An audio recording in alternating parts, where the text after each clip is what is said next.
નમસ્કાર, આપ જોઈ રહ્યા છો આજનો એજન્ડા. હું છું આપની સાથે કૃષ્ણા. શ્રદ્ધા અને અંધશ્રદ્ધા વચ્ચે ખૂબ પાતળી ભેદરેખા છે, પરંતુ આજે આ પાતળી ભેદરેખા પર જંગ છેડાયો છે.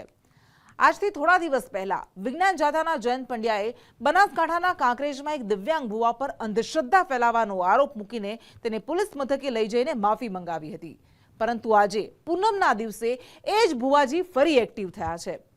ભુવાજીના સમર્થકોએ જયંત પંડ્યા સામે મોરચો ખોલ્યો છે અને તે ચેલેન્જ ફેંકી રહ્યા છે કે ભુવાજી આજે ધૂણશે. તાકાત હોય તો જયંત પંડ્યા રોકીને બતાવે. સામે રાજકોટથી જયંત પંડ્યાએ પલટવાર કર્યો છે કે લેભાગુ તત્વો ઉહાપો મચાવી લોકોને ગુમરાહ કરી રહ્યા છે.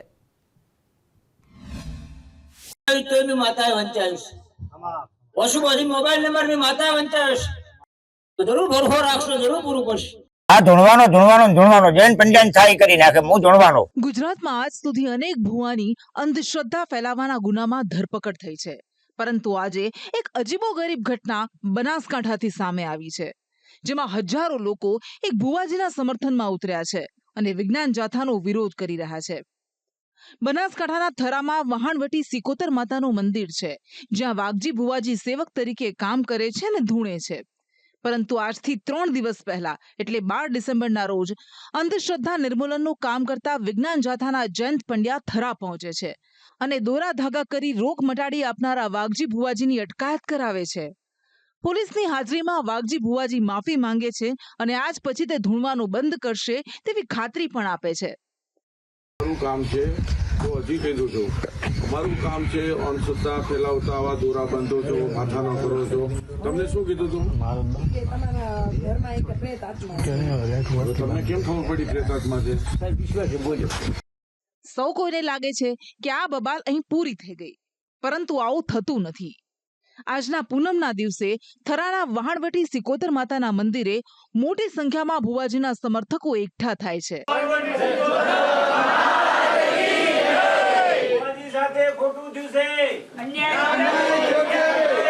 અને આરોપ લગાવે છે કે જયંત પંડ્યાએ ભુવાજી સાથે ખોટું કર્યું છે, જે બાદ વાઘજી ભુવાજી પડકાર ફેંકે છે કે હું તો ધૂણીશ. આ ધૂણવાનો જૈન પંડ્યાને છાઈ કરી નાખે. હું ધૂણવાનો. અને જે મને પોસ્ટર પકડાયું એ બળ જબરીથી ધમકાવીને પકડાયું છે, છેતરપિંડીથી પકડાયું છે. એટલે હું ગભરાઈ ગયો. બોલા ભાઈ સાહેબ, હું એકલો હતો. જૈન પંડ્યાને એવું કહેવા માંગુ છું કે આવી જા બનાસકોઠા. હું રાજકોટ નથી આવ્યો, તું બનાસકોઠા આવ્યો છે મને ખોટી છેતરપિંડી કરવા. એ તું બનાસકોઠા આવી જા. હું રાજકોટ શું કામ આવું? હું થોડો તને લેવા રાજકોટ આવ્યો હતો. અને સાહેબ હું એવું કહું છું કે વસ્તીને હું તેડવા જતો નથી, વસ્તી એમ આવે છે, એને વિશ્વાસ આવે છે. હું કોઈને તેડું મૂકતો નથી. હાલ તો ભુવાજીના સમર્થનમાં હજારો લોકો મંદિરમાં એકઠા થયા છે, જેમાંના એક સમર્થક છે ભાજપ નેતા અને થરા માર્કેટયાર્ડના પૂર્વ ચેરમેન અણદાભાઈ પટેલ. જેઓ પણ કહી રહ્યા છે કે મારી પણ આ મંદિરમાં શ્રદ્ધા છે, ભુવાજી ક્યારેય રૂપિયા નથી લેતા. હું પણ દર વર્ષે 1-2 વખત તો દર્શન કરવા આવું જ છું. અને માતાજીની શ્રદ્ધાથી જેને કોઈને હાજુ થાય તો પોતાને કોઈ મોદગી હોય કે બીજું હોય કે કોઈ ઘરનું હોય કે એવા કામો માતાજીની શ્રદ્ધા રાખીને લોકો આવે, એમને ભુવાજી કહેતા હોય છે કે માતાજી તમારું સારું કરશે ને માતાજીનું સારું કરે તો પુત્રને રોટલા નોખજો કે આવું કંઈ કહે છે. પણ પૈસાની માગણી કરતા કોઈ જોડો હજી કોઈ પ્રશ્ન આવ્યો નથી. બીજા એક સમર્થક કહી રહ્યા છે કે આ ભુવાજી તાંત્રિક નથી, તાંત્રિક સામેની કાર્યવાહીમાં અમને કશો વાંધો નથી.